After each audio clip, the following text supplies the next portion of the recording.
Welcome. In this short video, we'll walk you through editing the community profile layers in the NC Flood Resiliency Blueprint tool. Let's get started. After logging into the Blueprint tool and selecting the community profile, we can access various layers that are editable.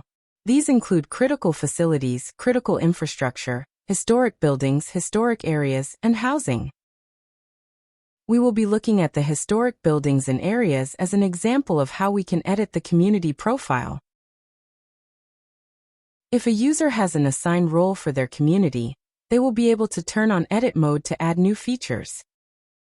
But if a layer is not editable, the user will not be able to select features.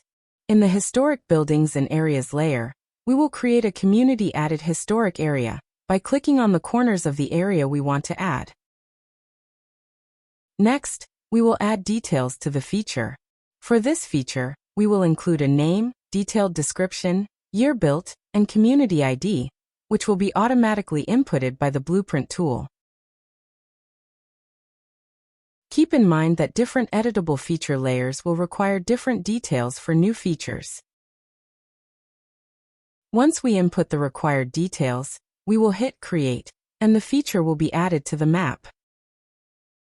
We can also remove features by selecting Edit Features, selecting the feature we want to remove, and selecting Delete.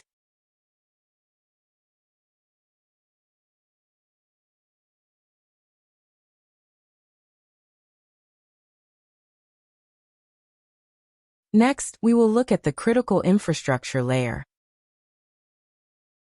Here we will turn on Edit mode.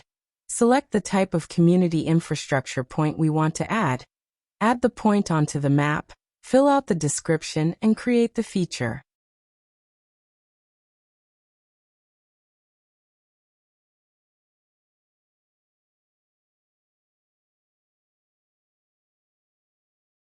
We can also delete infrastructure features by selecting the feature and clicking Delete.